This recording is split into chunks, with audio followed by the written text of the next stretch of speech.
Halo, apa kabar kalian semua? Selamat datang di SD Story. Dalam video kali ini, saya akan mencoba merangkum sebuah film action Cina yang diperankan oleh anak sang legenda kungfu Bruce Lee. Mungkin kebanyakan dari kalian sudah mengetahuinya. Ya, siapa lagi kalau bukan Brandon Lee? Seperti pepatah mengatakan, buah yang jatuh tidak akan jauh dari pohonnya. Jika ayahnya hebat, maka anaknya bisa jauh lebih hebat. Oke, tanpa berlama-lama, langsung saja kita mulai. Inilah dia filmnya.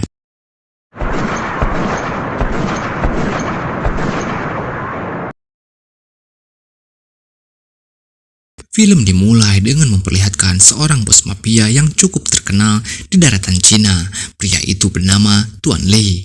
Terlihat Tuan Lee memerintahkan Michael yang merupakan putranya untuk membunuh sang kurir yang bertugas mengantarkan paket narkoba miliknya. Dikarenakan si kurir bertindak licik dan mencoba mengakali Tuan Lee. Alhasil, kurir itu pun tewas dengan peluru yang bersarang di kepalanya.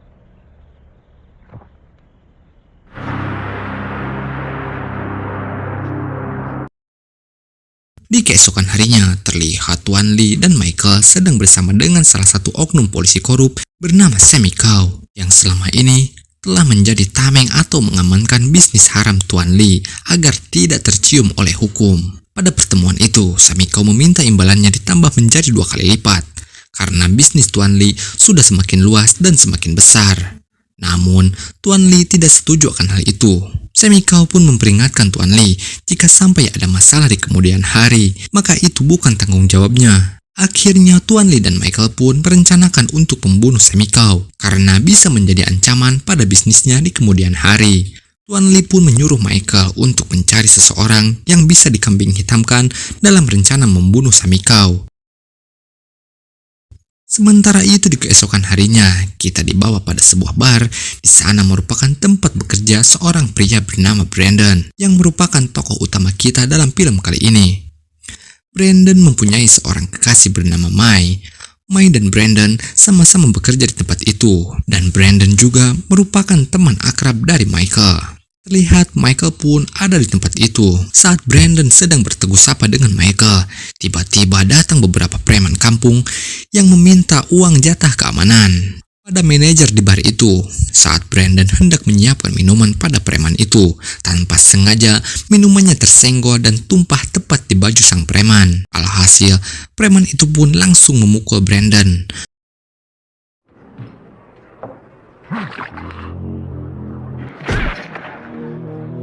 Namun Brandon tidak merasakan sakit sedikit pun dan malah menatap si preman dengan tatapan tajam. Preman itu pun menantang Brandon untuk berkelahi di luar jika ia punya nyali. Tentu saja Brandon menyanggupi hal tersebut tanpa rasa takut sedikit pun. Dari gelagatnya, preman itu terlihat sangat hebat. Namun itu salah besar. Pada kenyataannya, Brandon mampu mengalahkan preman itu hanya dalam beberapa detik.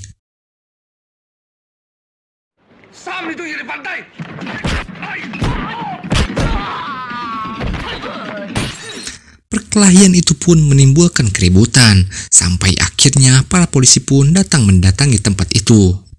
Dan Brandon lekas pergi bersama Michael dan Mai.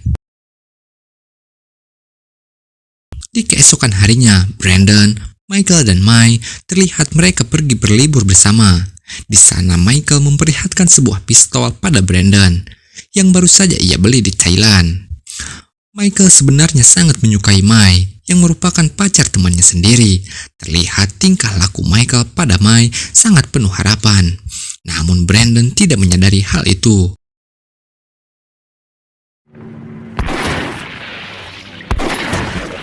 Singkat cerita, malam pun tiba. Pada saat Michael dan Brandon sedang menikmati suasana malam di pinggir pantai, tiba-tiba datang sekelompok orang yang langsung memukuli mereka bertiga sampai mereka tidak berdaya. Sebelum orang-orang itu pergi meninggalkan mereka bertiga, salah satu pria mengatakan pada Michael bahwa bosnya tidak suka dengan tingkah laku Michael tempo hari.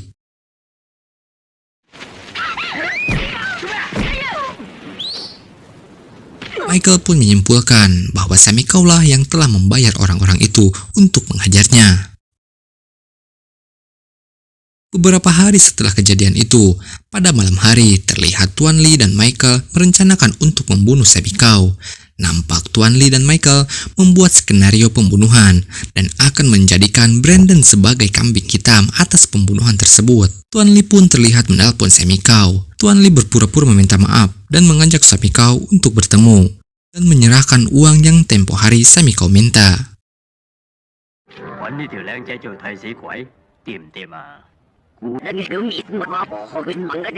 Sementara itu di tempat lain, terlihat Brandon dan Mai sedang merencanakan masa depan mereka.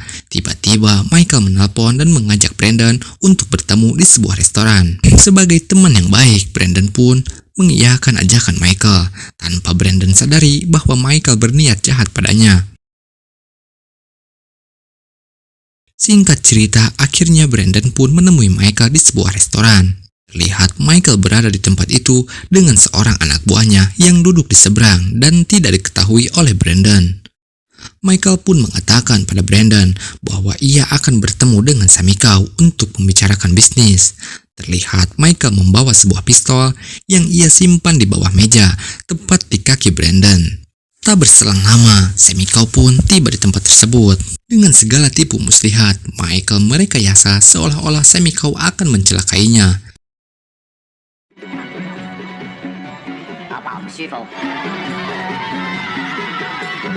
Sebagai seorang sahabat, tentu Brandon tidak tinggal diam melihat Michael dalam bahaya. Sampai akhirnya Brandon melepaskan tembakan pada Semi Kau yang sebenarnya tembakan itu meleset jauh. Dan anak buah Michael lah yang telah menembak Semi Kau sebenarnya.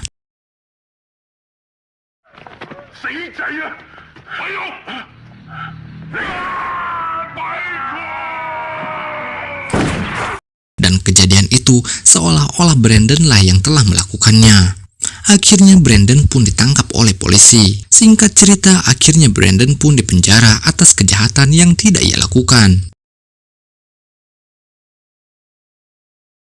Dengan segala cara, Michael dan Tuan Lee merekayasa semuanya dengan menyuap polisi dan membayar pengacara untuk memberatkan Brandon dan agar Brandon diputuskan bersalah.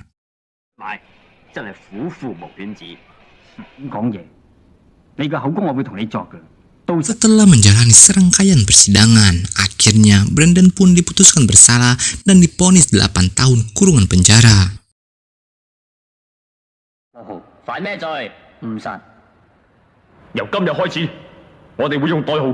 Dan Brandon akhirnya menjalani hukumannya sebagai seorang napi.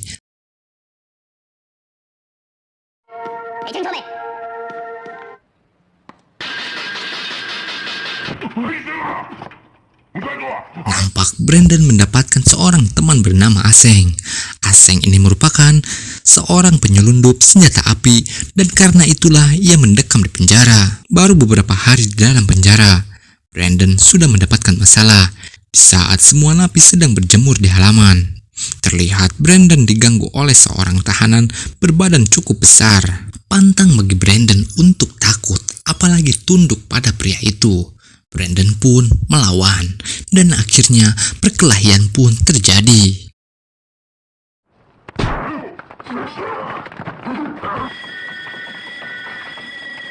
Para sipir pun langsung melerai perkelahian itu. Karena membuat kerusuhan di dalam penjara, akhirnya Brandon pun dikurung di sel isolasi.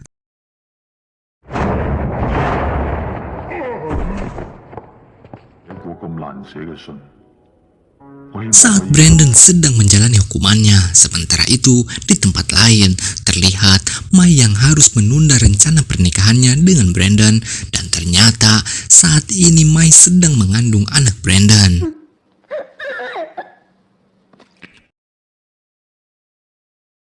Saat Mai berjalan sendirian, tiba-tiba datang Michael dan mengajaknya masuk ke dalam mobil.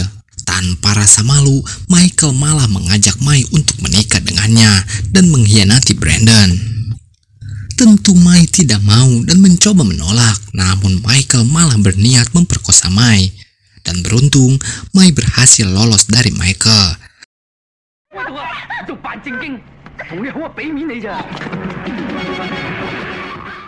Di keesokan harinya, saat Mai hendak datang ke tempat manajernya, Mai sangat terkejut karena melihat sang manajer sudah babak belur karena dihajar oleh anak buah Michael. Manajernya pun menyuruh Mai untuk segera meninggalkan Hong Kong karena Michael akan terus mencari Mai.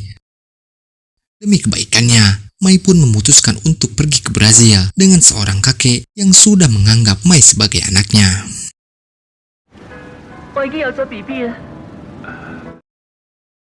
Kembali pada Brandon. Setelah keluar dari sel isolasi, ia bisa kembali bersosialisasi dengan para napi lainnya. Pada saat Brandon sedang berada di ruangan laundry, terlihat seorang pria besar yang tempo hari berkelahi dengannya kembali membuat ulah dan mengganggu Aseng. Brandon pun tidak tinggal diam dan langsung menghajar pria itu.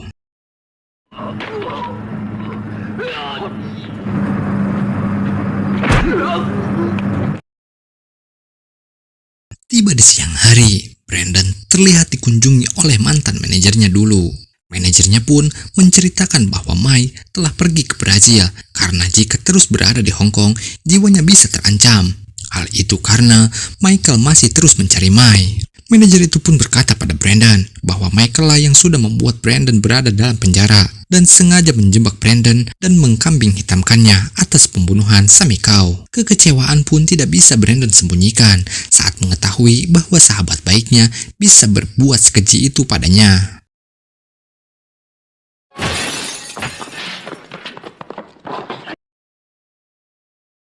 Dengan dendam yang sangat besar di hatinya, Brandon pun tidak sabar untuk menunggu kebebasannya dan memutuskan untuk melarikan diri dari tempat itu agar bisa segera membalas perbuatan Michael. Brandon pun merencanakan pelarian dari tempat itu dibantu oleh Aseng. Singkat cerita, di malam hari, Brandon mulai melakukan aksi pelariannya. Tapi sayang, Brandon gagal dan tertangkap.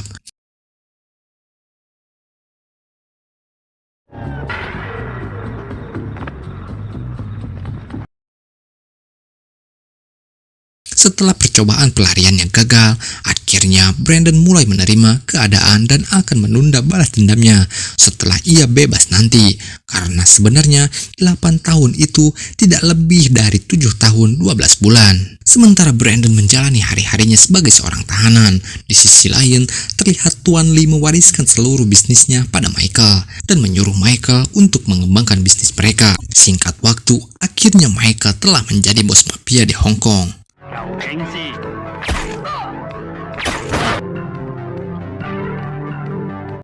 Tak terasa waktu berjalan dengan sangat cepat. 8 tahun pun telah berlalu dan akhirnya Brandon pun bebas. Terlihat Brandon dijemput oleh Aseng yang telah bebas terlebih dahulu. Singkat cerita, akhirnya Brandon pun sudah mendapatkan pekerjaan di sebuah SPBU. Namun pada malam hari, tanpa terduga, Brandon bertemu dengan Michael.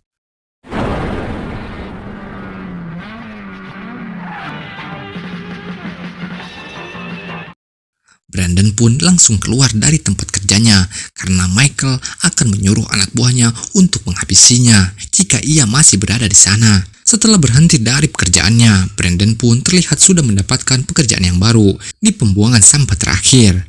Saat Brandon sedang bekerja, tiba-tiba datang sebuah mobil dan ternyata itu adalah Mai yang telah kembali dari Brazil dan sengaja ingin menemui Brandon. Namun saat mereka sedang melepas rindu, dari dalam mobil terlihat seorang anak kecil memanggil Mai dengan sebutan mama, yang membuat Brandon kecewa dan mengira bahwa Mai sudah menikah dengan pria lain, padahal itu adalah anaknya sendiri.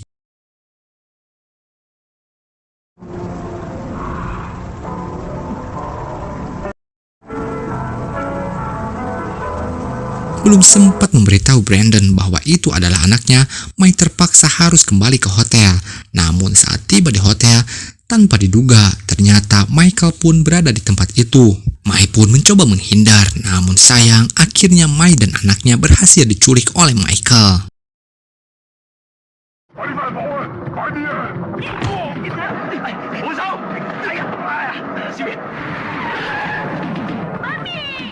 Singkat cerita, di keesokan harinya, terlihat ayah angkat Mai memberitahu pada Brandon bahwa Mai dan anaknya telah diculik.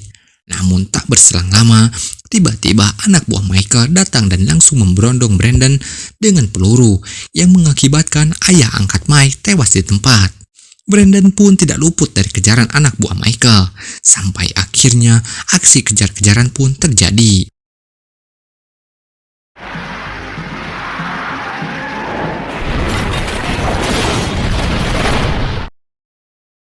Namun beruntung, Brandon berhasil selamat. Setelah berhasil lolos dari anak buah Michael, Brandon pun menemui Aseng di gudang senjata milik Aseng dan bersiap untuk menyerang markas Michael dan menyelamatkan putranya.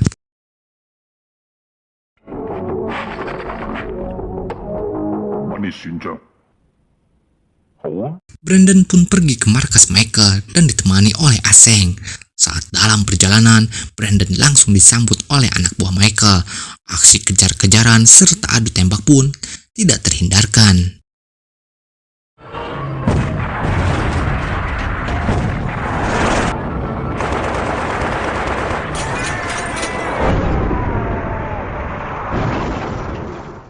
Dan akhirnya Brandon pun tiba di markas Michael dan langsung merangsek masuk ke dalam dan mencoba menghabisi semua anak buah Michael yang berjaga. Terjadi sedikit insiden saat Aseng tertembak. Brandon pun mencoba membawa Aseng untuk kembali pulang. Namun Aseng menolak dan menyuruh Brandon melanjutkan untuk menemukan putranya.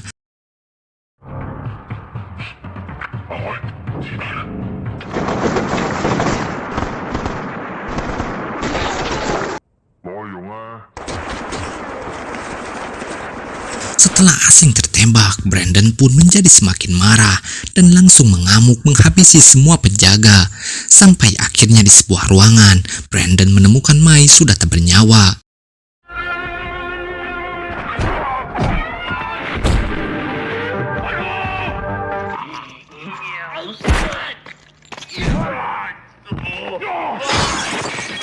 Saat Brandon mendekati Mai, tiba-tiba Michael datang dan langsung menembaki Brandon.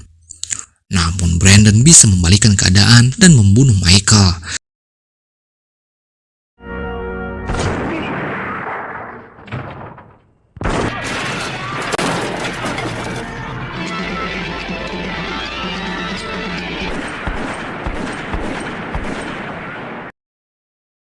Sampai akhirnya Brandon pun berhasil menyelamatkan putranya dan film pun berakhir. Seperti kebanyakan film, di akhir film sang tokoh utama akan hidup bahagia. Terima kasih sudah menonton alur cerita film kali ini. Jangan pernah bosan untuk mengklik video-video selanjutnya. Oke, sampai di sini saja. Sampai jumpa di video yang akan datang. Terima kasih.